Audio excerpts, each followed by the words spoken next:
ठंड में ससुराल। अरे सोना भाभी, और कितनी देर लगाओगी? पूरे 8 बज गए हैं, मुझे कॉलेज जाने में देर हो रही है। अरे सोना, मेरी एक जुराब किधर है? यहाँ एक ही देख रही है। अरे रश्मि बहू, जरा घड़ी में टाइम भी तो देखो, पूरा 1 घंटा हो गया है उठे हुए। न चाय है न पानी है, जाने किस काम में लगे हुई है दोनों। तभी किचन में से दोनों के हंसने की आवाज़ आती है। सही कहती हो दीदी आप, चाहे कितना भी काम कर लो, लेकिन इन लोगों को कभी भी बहुओं का काम समझ में नहीं आता। अभी सिर्फ 2 मिनट आवाज़ नहीं दी है हम लोग, उसी में पूरे घर में तहलका समझ गया है। वरना ये सब कहती क्या है, तुम दोनों पूरा दिन करती क्या हो? वही तो, अब उनको भी समझ में आना चाहिए। अरे सोना, तेरी शादी को तो अभी 6 महीने ही हुए हैं, मेरी शादी को 6 साल हो गए। इन सब के साथ रहते रहते ना मुझे तो अब आगरा जाने की ज़रूरत लगने लगी है। क्या दीदी, आप भी मजाक करती हो? अरे मेरी जेठानी का जवाब नहीं है, पूरे घर का काम अकेले ही कर लेती थी, लेकिन अब मैं हूं ना आपकी मदद के लिए। वो तो है, तुम हो तभी तो मुझ में हिम्मत है, वरना भगवान ही जानता है मेरा क्या हाल होता था। तभी सुनील किचन में आता है और कहता है, तुम दोनों को यहाँ मस्ती सूझ रही है और वहाँ मम्मी चाय के लिए आवाज़ लगा रही है। अरे चाय के लिए आवाज़ लगा रही है तो चाय यहाँ बन रही है ना। आपको क्या है, सिर्फ सुबह उठकर तैयार होना है और हमें पूरे घर को तैयार करना है। दोनों फिर जोर जोर से हंसने लगते हैं और सुनील हाथ झटकते हुए चला जाता है। तभी रश्मि सास के लिए चाय लेकर पहुंचती है। अकेली चाय? अरे भैया, पूरे 8:30 बज गए, अभी तक सिर्फ चाय ही बन पाई। अरे चाय के साथ थोड़े ब्रेड पकौड़े भजिए ना हो तो मज़ा नहीं आता। हाँ मम्मी जी, आपकी बात सही है, लेकिन उसके लिए थोड़ा सब्र तो करना पड़ेगा ना। इधर हमारे पतिदेव को ऑफिस जाना है, देवर जी को ऑफिस जाना है और हमारी प्यारी ननद को भी कॉलेज जाना है। अब एक साथ सभी का काम तो पॉसिबल नहीं है। और ठंड आप देख रही हैं कितनी है, हाथ पैर काम ही नहीं कर रहा है। तुम लोगों के हाथ पैर काम नहीं करते और हम लोग अपने ज़माने में इतना काम करके रख देते थे। तभी सोना पीछे से आती है। तो मम्मी जी, इसी बात पर बैठे बैठे आप ज़रा ये मटर छील दीजिए ना, अभी बढ़िया गर्मा गर्म मटर के समोसे बनाकर लाती हूँ आपके लिए। अरे मेरी नज़र कहाँ काम करती है, अब इस मटर में कहीं कीड़ा वगैरह चला गया तो फिर ठीक नहीं रहेगा ना। और तुम दोनों का क्या होगा, तुम दोनों मिलकर छीन लो। काम के नाकाज के दुश्मन अनाज के, सबको इस घर में बस ज्ञान देने की आदत है, किसी की कोई हेल्प नहीं मिलती। लेकिन ज्ञान, आहा, ज्ञान देने में तो सब श्री श्री 1008 शंकराचार्य जी महाराज को भी मात देते। थोड़ी देर बाद रश्मि बाथरूम में जाकर देखती है कपड़ों का बहुत बड़ा ढेर लगा हुआ है। ये भगवान, कल ही तो 2 टब भरकर कपड़े धोए थे, आज फिर से इतने सारे कपड़े। तभी पीछे से ससुर जी की आवाज़ आती है। अब बहू, जब परिवार बड़ा है तो कपड़े तो होंगे ना। जी पापा जी, लेकिन परिवार में जब सब है तो सबको सोचना चाहिए ना। देखा, अभी वही तो कह रही थी, ज्ञान देने में सब 1 नंबर के उस्ताद हैं। तभी थोड़ी देर में फिर बर्तन वाली बाई शीला काम करने आती है। अरे क्या भाभी जी, इतना बर्तन? मैं आपके घर काम नहीं कर पाएगी। आपके घर आपकी देवर की शादी हुई तब से आपकी सासू माँ ने कहा था कि शादी के बाद तेरा पगार बढ़ा देगी, लेकिन अब देखो अभी तक पगार नहीं बढ़ी और बर्तन भी कितना हो रहा है आपके घर पे। बाप रे, ठंड देख रही हो भाभी जी, मेरे से नहीं हो पाएगा। इस ठंड में मैंने बोल दिया कि मैं एक ही टाइम काम करेगी, एक टाइम बर्तन साफ करेगी। हाँ, एक टाइम क्यों करेगी भाई? जब खाना 2 टाइम बन रहा है तो एक ही टाइम बर्तन साफ करके कैसे काम चलेगा? अरे भाभी जी, आपका खाना 2 टाइम नहीं, दिन में 6 टाइम बनता है। अब बर्तन देखते हैं, 4 डलिया भर के बर्तन होता है। मैं नहीं कर पाएगी आपके घर। अगर नहीं बन रहा है तो मैं कल से काम बंद कर देती है। आप मेरा हिसाब कर दो और कोई दूसरी देख लो। जब कोई दूसरी देखोगे और मेरे से डबल पगार मांगेगी ना, तब आपको समझ में आएगा भाभी जी। अरे तो फिर काम कैसे चलेगा? नहीं, आपका काम चले की रुकी मेरे को नहीं पता। अगर करेगी तो एक ही टाइम करेगी, नहीं तो फिर आप मेरे को बता देना, मैं छोड़ देती है। लेकिन मैं 2 टाइम बर्तन नहीं करने वाली। कितनी ठंड है बाबा, मेरे को भी तो ठंड लगती है। पीछे से आशा जी आती है। अरे कितना बोलती है तू, काम का क्या है, कर लेंगे ये दोनों, तुम दोनों मिलजुल कर लेना। आशा जी की बात सुनकर रश्मि और सोना एक दूसरे की शक्ल देखने लगते हैं और अपने माथे पर हाथ रख लेते हैं कि चलो भाई, एक काम लिस्ट में और जुड़ गया। अब दिन में एक एक बार बर्तन भी साफ करना है। शाम होते होते सारे लोग घर में जमा हो जाते हैं। इसी बीच आशा जी सोना से पूछती हैं, सोना, आज खाने में क्या बन रहा है? मम्मी जी, आलू मटर की सब्जी और रोटी, साथ में सलाद भी है। क्या बहू, कम से कम इस सर्दी के माहौल में सरसों का साग तो होना चाहिए था। अगर सरसों का साग नहीं बन पा रहा तो मेथी के पराठे और बथुआ का रायता ही खिला देती। ठीक है मम्मी जी। वहाँ पर आशा जी, शिवानी, अशोक जी और श्याम भी बैठे होते हैं। सोना किचन से मेथी निकालने के लिए जाती है। थोड़ी देर में वो किचन से आती है तो उसके हाथ में 3 गड्डी मेथी, 2 गड्डी बथुआ और ढेर सारा हरा धनिया था। ये देखकर रश्मि अपनी ननद शिवानी से कहती है, दीदी ज़रा हेल्प कर दीजिए ना, फिर आज डिनर में मेथी के पराठे और बथुआ का रायता बनाते हैं। ये देखकर शिवानी कहती है, क्या ये मेथी है? इसको कैसे साफ करते हैं? क्या दीदी, आपको इसे साफ करना भी नहीं आता? आओ मैं सिखाती हूँ। अरे नहीं नहीं भाभी, मैं अभी नहीं, बाद में सीख लूँगी। अभी मुझे इंस्टाग्राम पर रील अपलोड करनी है। आज पूरा दिन में सुबह से एक भी रील अपलोड नहीं कर पाई हूँ मैं। चलो भैया मैं भी चलती हूँ, मेरे ना घुटने बहुत दर्द कर रहे हैं, सुबह से बिल्कुल आराम नहीं मिला। हाँ मम्मी जी, आप सही कह रहे हो। आज सुबह से सिर्फ आप बैठी हो, आप बिल्कुल लेटे नहीं हो। जाइए लेट कर आराम कर लीजिए। चलो भाई हम भी चलते हैं, लेकिन तुम लोग खाना ज़रा जल्दी बना लेना। सर्दियों में ज़्यादा देर से खाना मुझे राज नहीं आता। तभी अशोक के पीछे पीछे श्याम भी उठकर जाने लगता है। अब आप भी उठ रहे हो? अरे ज़रा ये साफ़ तो करो, इतनी सड़ी मेथी है, हम दोनों अकेले कैसे करेंगे? ऊपर से बथुआ भी साफ़ करना है। हाँ, अब मैं यही काम करने के लिए तो रह गया हूँ। यही काम से क्या मतलब है? अरे संजीव कपूर, रणवीर बराड़, विकास खन्ना अगर आपकी तरह यही सोच लेते तो वो क्या आज इतने बड़े शेफ होते? सुना डार्लिंग, तुम्हें बातों में उलझाना बड़े अच्छे से आता है, लेकिन मैं तुम्हारी इन बातों में नहीं आने वाला। और सब ऐसा ही धीरे धीरे कहकर वहाँ से चले जाते हैं। अब बचते हैं सिर्फ सोना और रश्मि। देख रही है सोना, सिर्फ हम दोनों के शरीर ही रोबोट के बने हैं, बाकी ये सब थक जाते हैं, लेकिन हमें तो बिल्कुल थकावट नहीं होती। अरे होनी ही नहीं चाहिए। क्या कर सकते हैं दीदी, काम तो है ही, ऊपर से ये ठंड का आलम। कल से तो शीला भी एक ही टाइम आएगी। कल से क्यों भाई, आज ही रात में बर्तन साफ करके रखने पड़ेंगे, वरना सुबह तक इतनी लंबी पछाड़ हो जाएगी, उसको कौन साफ करेगा? शीला तो सुबह 10 बजे आती है, आज शाम को वो कहाँ आई है, और सुबह ही 7 बजे से ही बर्तन चाहिए हमें। अब सोना और रश्मि सारी हरी सब्जियां साफ करते हैं। उसके बाद मेथी का पराठा और बथुआ का रायता बनाते हैं। अब जैसे ही रायते में तड़का लगाते हैं, आशा जी की नाक में बेडरूम तक खुशबू पहुंच जाती है और वो निकलकर बाहर आती है। ऐसा क्यों लग रहा है जैसे बढ़िया सा रायता तैयार हो गया है? आहा, क्या हींग जीरे का तड़का मारा है बहू तुमने, ज़रा लाकर चखाओ तो ज़रा। रश्मि और सोना किचन में थे। देख रही है सोना तू, वैसे मम्मी जिसे चला नहीं जाता, अब देखो कैसे दौड़ लगाकर भागते हुए आ गई। हाँ लाती हूँ मम्मी जी। इतना कहकर रश्मि कटोरी में रायता लेकर बाहर आती है। आत्मा तृप्त हो गई, क्या ही मस्त रायता बनाया है बहू तुमने। हम भी अपने ज़माने में ऐसे ही बढ़िया बढ़िया खाना बनाकर अपनी सास को खिलाया करते थे। तभी दरवाजे पर दस्तक होती है। सामने बड़ी बेटी निधि अपने बच्चे के साथ आई थी।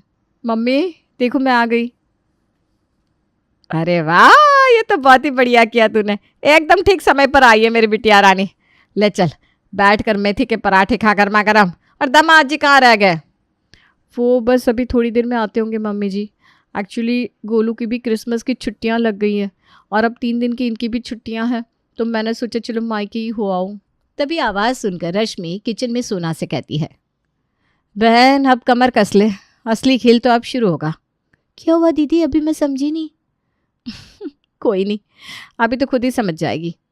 रश्मि कुछ आगे बोल पाती उससे पहले ही निधि किचन में आती है। और भाभिया क्या पक रहा है आज हमारे किचन में? आप लोग तो निकल कर नहीं आए हमसे मिलने हमारी आवाज़ सुनकर। एक हम है जो अपनी भाभियों पर जान दिए देते, और एक हमारी भाभियाँ हैं। चलो भैया हम तो चले, वैसे ही 2-4 दिन के लिए तो आते हैं। रश्मि मन ही मन मुस्कुरा रही थी क्योंकि उसे पता था 6 साल से यही डायलॉग रिपीट हो रहा है, लेकिन सोना सुनकर परेशान थी। ये क्या हो रहा है भाई, बिन बात की इतनी सारी बातें कैसे बना दी दीदी ने? नहीं दीदी ऐसी तो कोई बात नहीं है, आपको ऐसा क्यों लगा? एक्चुअली हमें आपके आने की आहट नहीं हुई ना। तब तक निधि चली जाती है और निधि के जाते ही रश्मि हंसने लगती है। मना लिया ननद रानी को? अरे ये है हमारी बड़ी ननद रानी, तिल का ताड़ राय का पहाड़ बनाने की स्पेशलिस्ट। और दूसरा, ये भाभी पर जान नहीं देती, बल्कि उनकी जान, किडनी, गुर्दा, फेफड़ा सब निकाल लेती है। सोना बड़े ही आश्चर्य से डरते हुए रश्मि को देख रही थी। मतलब दीदी आप कहना क्या चाह रही हो? मुझे तो बड़ा ही डर लग रहा है। अरे डरो नहीं, मैं हूं ना तुम्हारे साथ। तुम बस देखती जाओ कि अब असली खेल कैसे शुरू होता है। तभी बाहर से आवाज़ आती है। रश्मि और सोना बाहर जाते हैं। दोनों लोग ध्यान से सुनो, अभी दामाद जी आने वाले हैं, 1 घंटा है अभी उनको आने में, तो जल्दी से सरसों का साग और मक्के की रोटी बना लो। और हाँ, लगे हाथ वो बाजरे का चूरमा बनाना ना भूलना। और साथ में मेरे हाथ की वो सिलबट्टे की धनिया की चटनी उन्हें बहुत ज़्यादा पसंद है, लेकिन अब क्या करूँ, बूढ़ा शरीर है, क्या ये बनाऊँगी मैं। तुम लोग ज़रा वो धनिया की चटनी अमरूद डाल के बना लेना, बड़े ही खुश हो जाएंगे दामाद जी। सोना और रश्मि एक दूसरे की शक्ल देखने लगते हैं, क्योंकि अभी ही तो वो मेथी के पराठे और बथुआ का रायता बनाकर फ्री भी नहीं हुए, और अब नई फरमाइश। जी मम्मी। दोनों किचन में घुस जाते हैं। तभी निधि किचन में आती है। भाभी, आपकी शादी के बाद मैं पहली बार रहने आई हूँ, आप लोग मुझे नेक में क्या दोगी? आपको जो अच्छा लगे। सोना इतना कह पाती है, तब तक रश्मि नीचे से उसे लात मार देती है। अच्छा भाभी, तो वो जो हैंडबैग आप अपनी शादी में लाई थी वो मुझे बहुत अच्छा लगा था, और वो ब्लू वाली साड़ी भी मुझे चाहिए। वो पहनकर तो मैं किसी होर की परी से कम नहीं लगूंगी। वैसे भी ना वो आपके ऊपर कुछ ज़्यादा खास भी नहीं लग रही है। सोना उसका मुंह देखती रह जाती है और रश्मि नीचे सर करके हंस रही थी और निधि चली जाती है। दीदी, क्या अजीब औरत है ये। वो ब्लू साड़ी मेरी नानी ने मुझे दी है, वो मैं कैसे दे सकती हूँ? ऊपर से कह रही है तुम्हारे ऊपर अच्छी नहीं लगती, मैं नहीं दूंगी उनको वो साड़ी। अरे अभी उनका तुरुप का इक्का फेंकना बाकी है, तुम उसमें फंसे बिना रह नहीं सकोगी। सुन बेबी। खाने के टेबल पर। खाना तो काफ़ी बढ़िया है, आप दोनों के हाथों में जादू है, जादू। इतना टेस्टी साग पहली बार खाया मैंने। तभी निधि नीचे से नितिन को लात मारती है, लेकिन वो गोलू को लग जाती है। क्या मम्मी, आप इतनी जोर से पैर क्यों मार रही हो? अरे बेटा, वो गलती से लग गया। लेकिन आशा, सोना और रश्मि समझ जाते हैं। आप कहना क्या चाहते हो दामाद जी? मेरी निधि अच्छा खाना नहीं बनाती? अरे उनको साग का आनंद लेने दो। क्या तुम भी आशा यही टेबल पर एकता कपूर का डेली सोप शुरू कर देती हो? सब हंसने लगते हैं। मम्मी, मैं वो आपको बताना भूल गई थी। मैं ना आज शाम की शादी के बाद पहली बार घर आई हूँ, तो सोना भाभी मुझे वो हैंडबैग और ब्लू वाली साड़ी दे रही हैं गिफ्ट में। कहाँ है वो साड़ी भाभी? निकाल कर लाओ ना, मुझे ज़रा नितिन को भी दिखाना है। ये सुनकर सोना के पैरों तले जैसे ज़मीन खिसक गई। अरे मैंने इनको कब बोला कि मैं इनको वो साड़ी और बैग दे रही हूँ? सोना को मजबूरी में लेने के लिए रूम में जाना पड़ता है। तभी रश्मि भी उसके पीछे हो लेती है। देखा ना ननद रानी का तुरुप का इक्का, इन्होंने सबके सामने कहा, इसलिए तुम मना भी नहीं कर पाई। हाँ, अब मैं समझ गई आपकी बात, लेकिन भाभी मुझे अपनी नई साड़ी देने का बिल्कुल भी मन नहीं है। ऊपर से वो मेरी नानी माँ की निशानी है, और जब मैं अपनी शादी में सबके लिए गिफ्ट लाई थी तो फिर ये कौन सा नया निकला। अब तुम इसके लिए परेशान ना हो, ये मेरे पर छोड़ दो कि कैसे हैंडल करना है, मुझे पता है। तभी हॉल से आवाज़ आती है। अरे कहाँ रह गए आप लोग? भाभी, मेरी भी थाली लगा दो, बड़े जोर की भूख लगी है।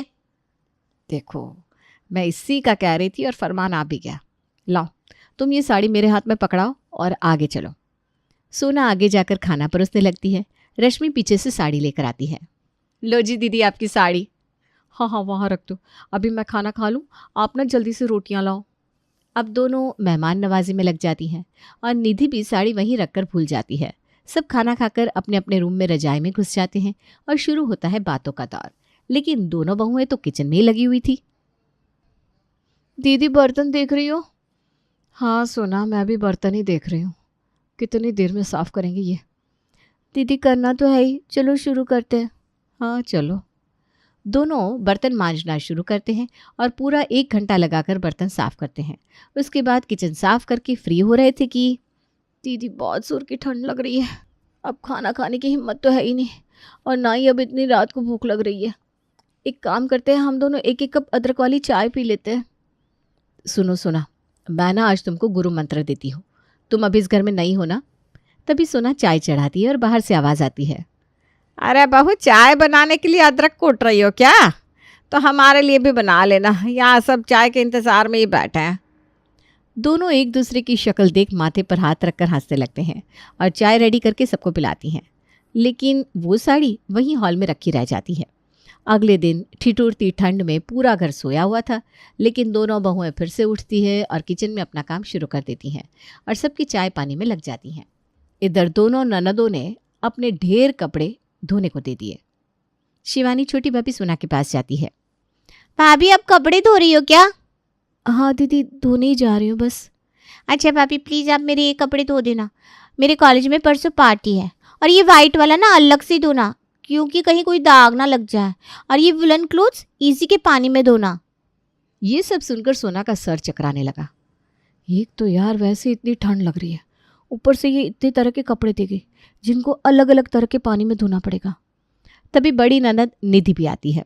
भाभी आप कपड़े धोने जा रही हो क्या? इतने सारे कपड़े? भाभी आप रोज़ कपड़े नहीं धोते जो इतना ढेर लग गया? सोना ये कह पाती कि ये कपड़े उसके नहीं है, उससे पहले ही निधि अपने कपड़े पटक कर चली गई। अरे ऊपर वाले। तभी वहां रश्मि आ जाती है और उसके कपड़े देखकर समझ जाती है। सोना डार्लिंग, तुम अभी भी बहुत भूली हो। चलो मैं तुम्हारी हेल्प करवाती हूँ, और वो जो गुरु मंत्र रह गया था ना, वो भी तुमको देती हूँ। तब तक सासू माँ की आवाज़ सुनकर रश्मि को जाना पड़ता है और फिर इतने सारे कपड़े सोना अकेले ही धोती है। उधर घर में भूचाल सा आया होता है। बड़ी ननद निधि की वो सोना के द्वारा दी गई साड़ी मिल नहीं रही थी। शोर सुनकर सोना बाहर आती है।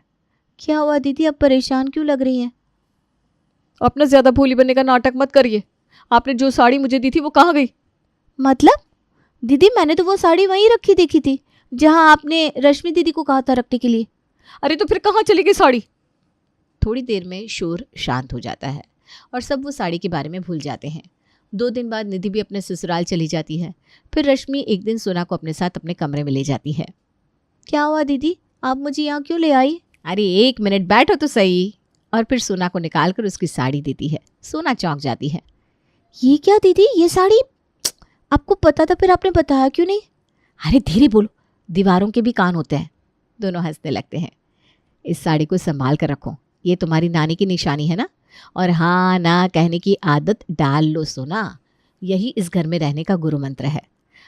आप हर एक को खुश नहीं रख सकते, और ऐसे इंसान को तो बिल्कुल भी खुश नहीं करना जिससे आपकी खुशी से कोई फर्क ना पड़ता हो, जिससे आपकी कोई परेशानी का एहसास ना हो, और जो सिर्फ अपने बारे में सोचता हो।